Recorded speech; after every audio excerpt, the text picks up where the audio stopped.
in Guantanamo in a year. But worst of all, the executive order continued the practice of rendition, which the LA Times called secret abductions. They don't know. They think that he's signed off immediately on closing Guantanamo, but he's allowing prisoners now to be taken to foreign countries and not knowing where they're sending them and to be tortured in foreign countries. They don't know that they kept that provision in there. Obama is now continuing the practice of secret arrest, secret prisons, and most importantly, indefinite detention without trial. When a British High Court said that it was preparing to release secret British and U.S. torture orders that prove that the Bush administration was ordering personnel to systematically abuse detainees, Barack Obama threatened to cut off all U.S. intelligence ties to England. To add insult to injury, he stated that the program was important to national security, not only endorsing Bush's crimes, but continuing them. Obama voted for a reinstatement of the Patriot Act. And by his early deeds already, again, as we saw with the issues of retention, he's willing to send people that have been charged with nothing to be tortured to so-called get the truth out of them. If the makers of this film attempted to cover all of Obama's lies, this documentary would never be released because there are new ones every day. So in the interest of time, we're going to cover one more big one. Barack and his handlers made the cornerstone of his campaign, keeping lobbyists and donors out of his administration. Within hours of being elected, Obama did a 180 and filled the White House and federal government with lobbyists and donors at all levels. Obama picked William Lynn, the top lobbyist for Raytheon, to fill the number 2 position at the Department of Defense. Timothy Geithner, former president of the private Federal Reserve Bank of New York, was picked by Obama to be Secretary of the Treasury. Geithner promptly crammed the Treasury Department full of lobbyists, like his chief of staff, Mark Patterson, formerly the top lobbyist at Goldman Sachs. Obama appointed top lobbyist to the Saudi royal family, George Mitchell, as the lead Middle Eastern envoy. Obama appointed the king of Wall Street lobbyists, Leon Panetta, to head up the CIA. Obama tapped Tom Daschle, top lobbyist for healthcare firms, to run the Department of Health and Human Services, and the list goes on and on. Then, 3 weeks into his administration, Obama launched a new lie, more outrageous than the previous. With Academy Award-level conviction, he said that he was upset about the banker bailout, which his own chief of staff, Rahm Emanuel, another former Wall Street executive, had engineered. Obama said that he had signed an executive order capping the CEO salaries of those who had taken the bailout money. There was just 2 problems. All the major banks and brokerage firms were exempt, and the new order only dealt with any future bailouts, and those were to be on the honor system. What gets people upset, and rightfully so, are executives being rewarded for failure.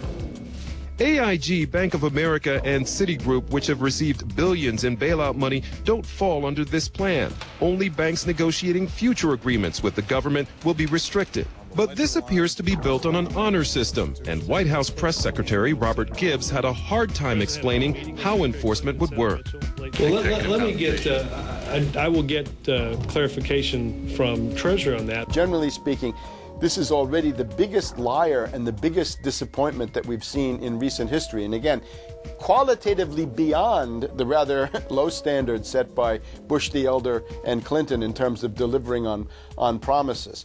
Bottom line, Obama is a fantastic actor and an even better liar. His track record is clear. He has done the opposite of everything he told the people he would do. They'll make up one lie after another. And if you believe these people, knock yourself out. I don't believe a word they say. Within 1 month of the passage of the first banker bailout bill, the press reported that over $5 trillion had just disappeared out of the U.S. Treasury. By December, The amount of money that had been stolen had reached $8.5 trillion. The leadership of both political parties circled the wagons and would not discuss where the money had gone. In the Fed! In the Fed! In the Fed! In the Fed! Informed Americans protested the private Federal Reserve System at all 38 of their regional governorship offices. Arrest Bernanke and Paulson! Arrest all the criminals that stole the banker bailout money! It was refreshing to see people standing up against the real power structure, not being distracted by the elite's frontmen like George W. Bush and Barack Obama. We traveled to Dallas, Texas to cover We the People taking on the real enemy. Hey, I want to talk to the workers up there on the parapet. The ones smoking cigarettes and just jump back. You're with the American people, we know that. But understand, ask the workers inside. You're not in a federal government building. You're in a private Federal Reserve that uses that name as a fraud. That'd be like if my first name was Federal Reserve Jones. I'm still not the federal government. I'm not a federal agency. But if I said my name was Federal Reserve, I could go out and pay off politicians and get them to allow me to get into power so I could issue the currency and credit, and then I could buy up the world. That's what these criminals have done. A lot of people think that the Federal Reserve is already part of the government. They're not. It's controlled by cliques of unelected, unaccountable bankers meeting in secret. Most of these people have never even been through the formality of a Senate hearing or a Senate confirmation. They claim that they're part of the U.S. government. They masquerade as if they were part of the U.S. government. But in reality, this is a purely private operation. Jackals, hyenas, raptors, all of them loyal, not to the American people, but to the Wall Street banks, which is where most of them come from.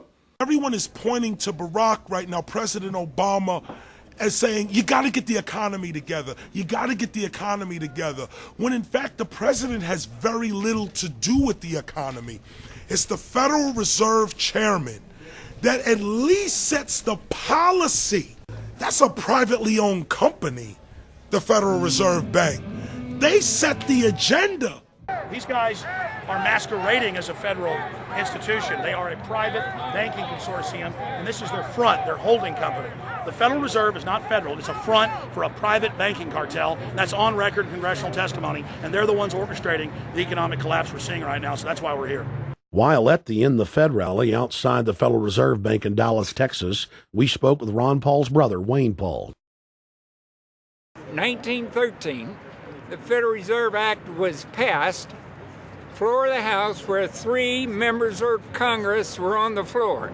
At that time, they only needed a majority of votes to pass it. So in 1913, the Federal Reserve Act was passed. 20 years later, 1933, under Roosevelt, the United States was declared bankrupt. And in 1933, the Federal Reserve Private Bank says, okay, USA, what are you going to pledge as collateral on the debt you owe me? What happened by 1936? Does anybody know? We instituted Social Security system, and you and I and our children and our children's children were pledged as collateral on the debt of our government to the Federal Reserve. And that's where we're at today. It took 20 years to make this country bankrupt, and since then, our government has operated under emergency powers of our government. It is not the president that makes the decision in this country.